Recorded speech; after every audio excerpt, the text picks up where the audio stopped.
Then we take a look at the early years of post-Second World War Asia.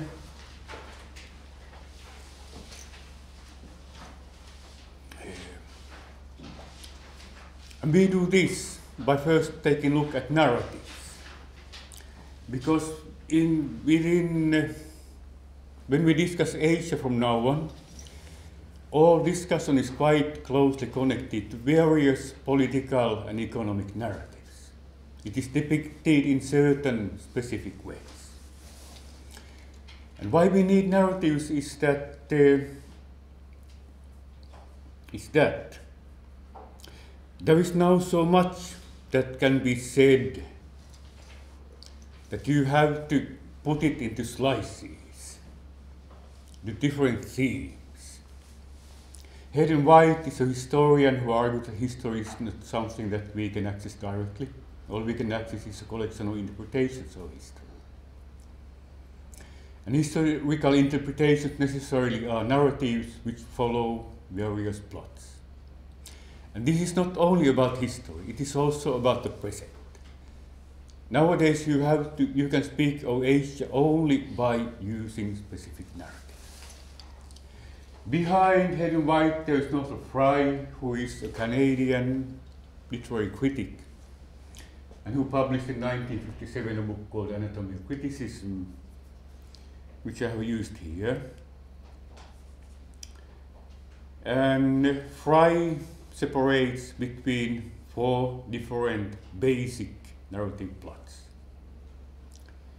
And one of them is a romance, which does not here refer to love stories, but it refers to stories where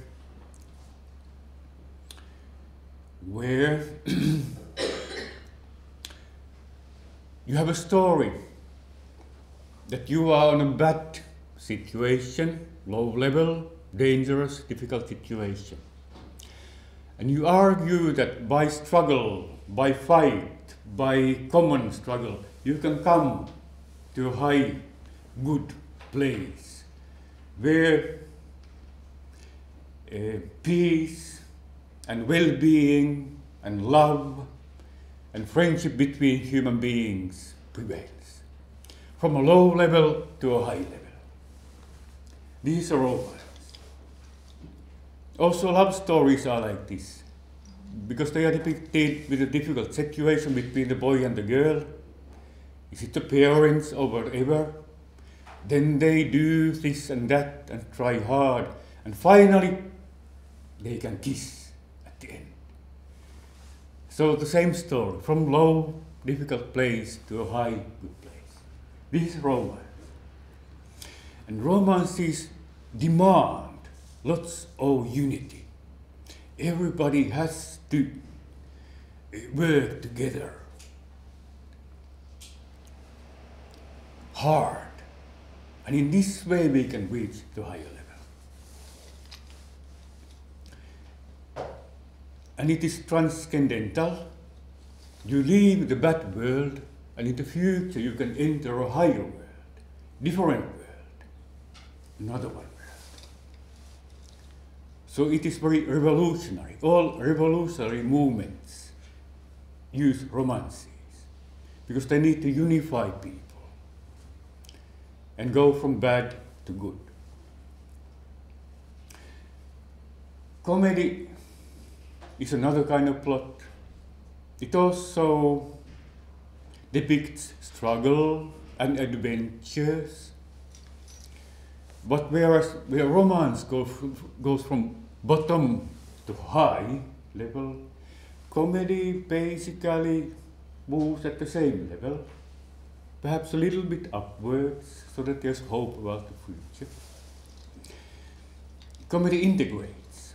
It allows all actors, whether they are people or country, to be different, individualistic. This person is like this, that one is like that, third one is like this.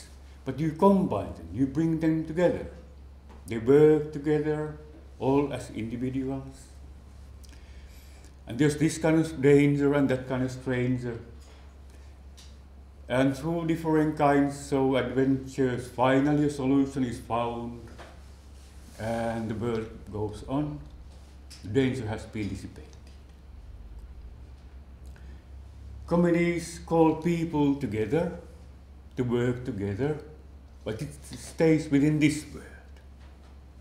A separate world is not needed, because this world is quite good already. Then we have tragedies. Tragedies educate,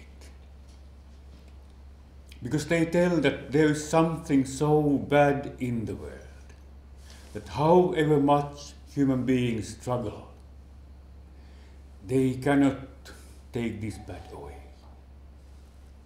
It stays. You can try to deal with it, but human beings are smaller and weaker than fate, and you can defeat the fate. An ideal world can never be achieved. This is also called the so-called realist position.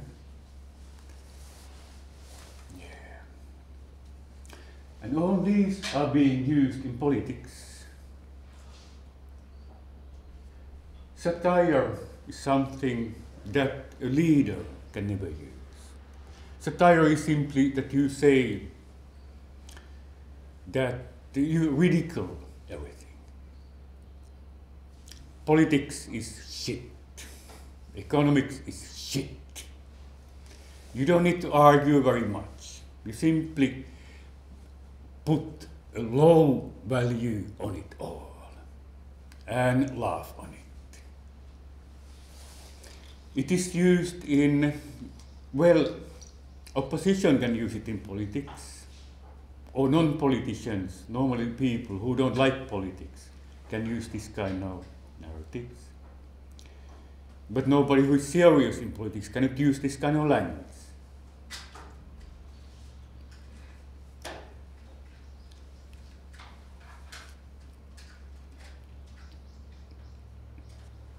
As a form, the basic story goes like this. If you have the romance, you have a knight, who is normally a brave young man. Then you have the maid, who is a beautiful young lady, is in danger because there's a dragon threatening to do something for the lady. So the knight comes, fights with the dragon, kills it, and gets a kiss from the maid. A new world has been reached, there's a happy ending. A comedy would have the maid helping the knight to kill the dragon. So the knight himself is not strong enough. He needs help. The maid helps. And the maid kisses the knight, so that there's something funny in it. It breaks the normal gender division. Tragedy would be that the knight battles against a dragon, but he loses. He's wounded, he wets his pants, goes away. He's not able to save the maid, and the dragon gets the maid. The satire would be that maid chooses the dragon and drives the knight away. And we will deal first with Asia as a tragedy. That it is something, there's something so difficult in Asia that it cannot really be helped. I start with this. The United Nations created in 1949 an Economic Commission for Asia and the Far East. Its purpose was to help the poor, very, very poor Asian countries on the road to development. The idea was to create a commission for Asia, Economic Commission for Asia. This could not be done because some countries here, especially the Philippines and China, and now we are dealing with the national China, Kuomintang government. They did not want to be placed in China, in Asia. They didn't want to be Asians. They want they prefer to be called Far Eastern people than Asians. And it's basically only the Indians and the Thais that accepted the name Asia. So there was no unity in the area at this time.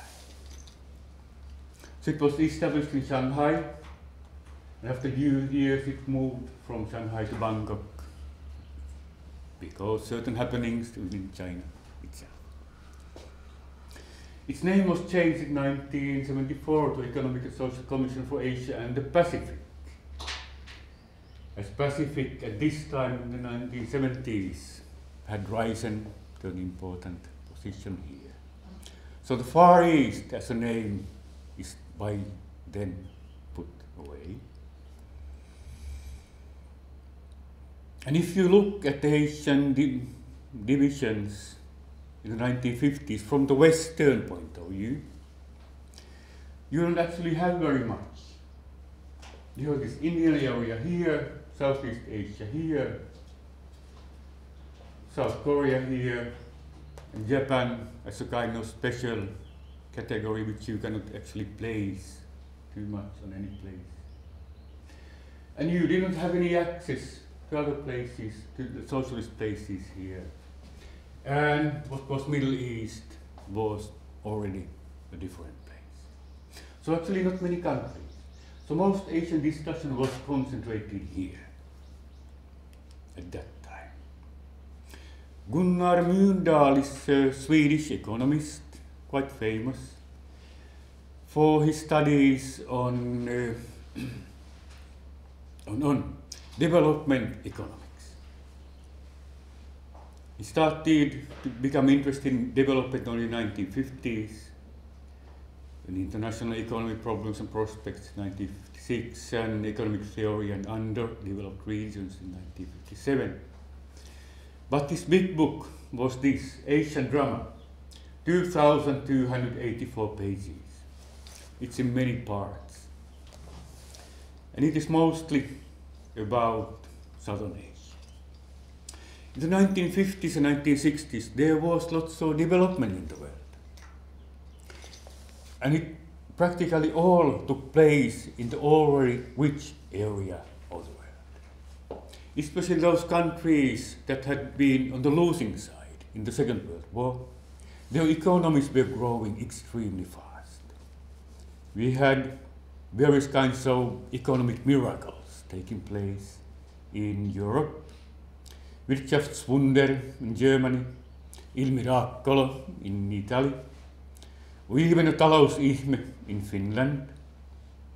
And this was the Sociology in Japan, period of very rapid economic growth.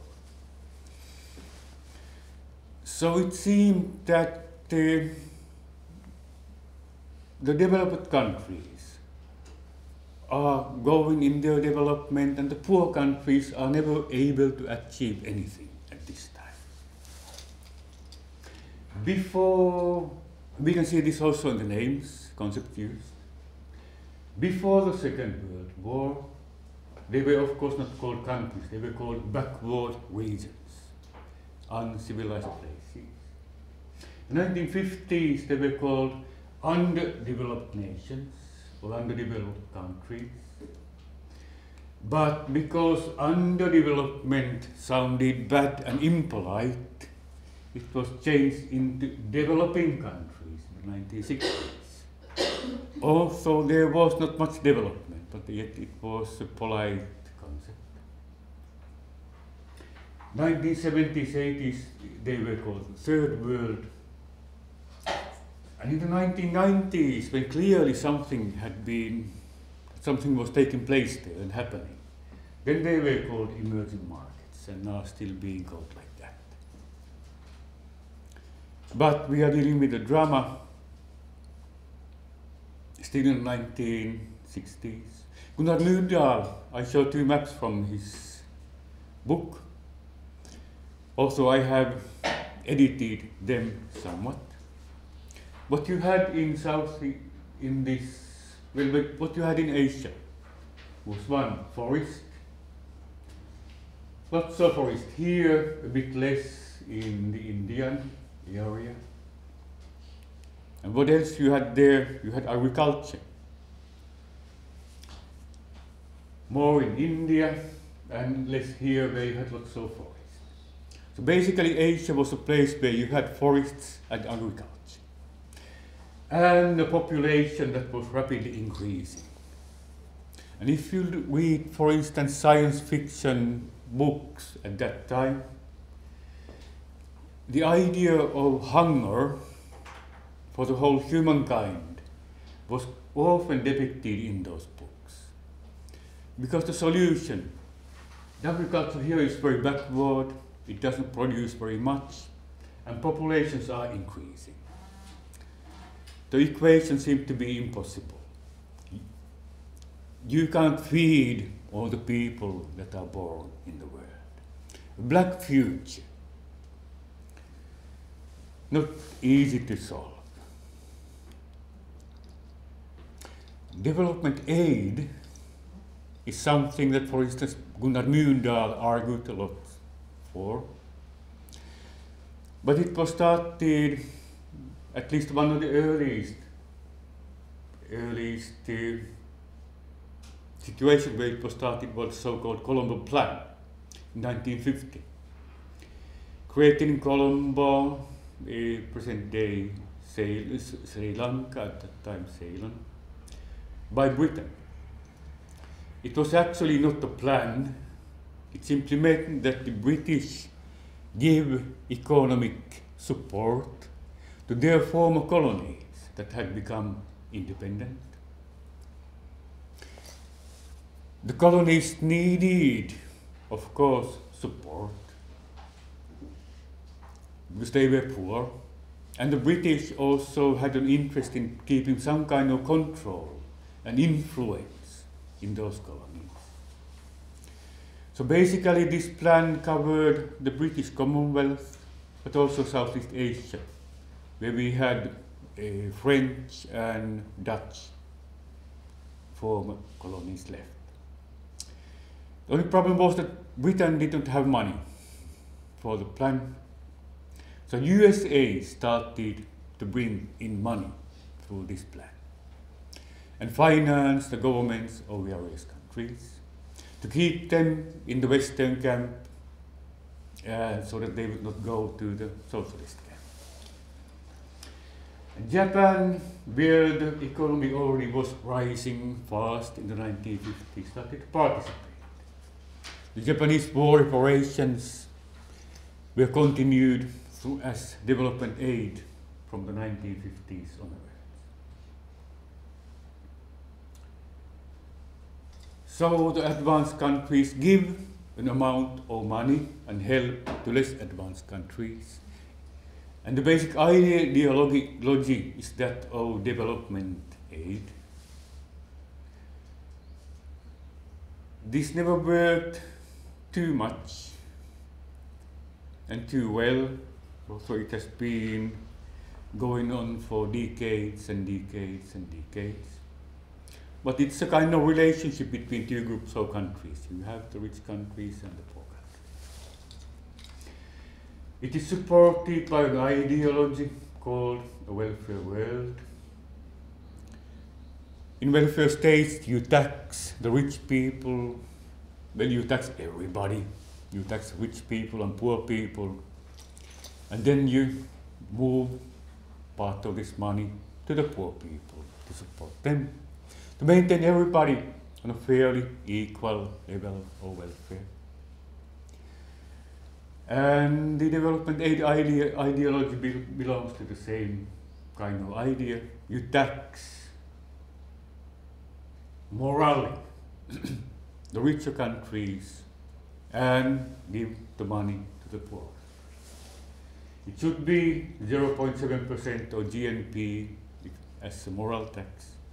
Not many countries get this high, especially on a continuous basis. Sometimes some reach it and then it falls again. But anyway, this idea we have nowadays.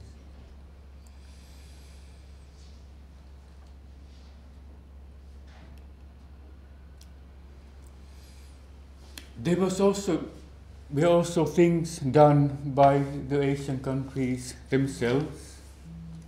There were attempts at Asian integration. Basically, it meant that Asian leaders met each other. And India and Indonesia were in the forefront of this kind of movements at this time. And most important of them became the so-called Asia-Africa Conference. It later became called the Bandung Conference, but at this time it was called Asia-Africa Conference. The idea being to gather together Asian African countries in a kind of non-West, non-East, neutral gathering of countries. Not in the Western camp in the USA, not in the Eastern camp in the Soviet Union, but their own non-European, non-American, non-Russian sphere. And in April 18 to April 25, 1955, there was a gathering of leaders of 29 African and Asian nations, where they considered how they could help one another in achieving social and economic well-being for their large and impoverished populations.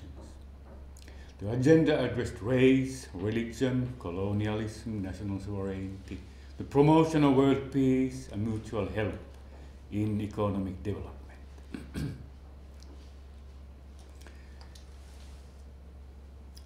The purposes were good. And this is also kind of romance, where you start from a difficult situation, and by your own strength you try to reach the higher level of existence, of welfare and peace. The problem is that they were practically all agricultural countries. And it is difficult to integrate, to create international integration with other kind of countries than fairly well-developed industrialized countries. Because integration presupposes exchange. And if you exchange potatoes with beans, you don't need much integration. You can deal it with trade simply. And they were not developed. So all these kind of integrative efforts run into more or less nothing. And they had never enough capital, technical know-how, or often even interest to orient too much towards themselves. So this kind of romance of the Asia-Africa Conference also tended to end into a tragedy. It does not happen with their own force. Of course, this developed into a so-called non-aligned movement, where you had neutral countries, and you added also South American countries here. Even Finland and Sweden in the 1970s participated here as European neutrals as an observer status. So it became a big worldwide movement. It's still going on. It exists, but it does not have much power. So this attempt failed.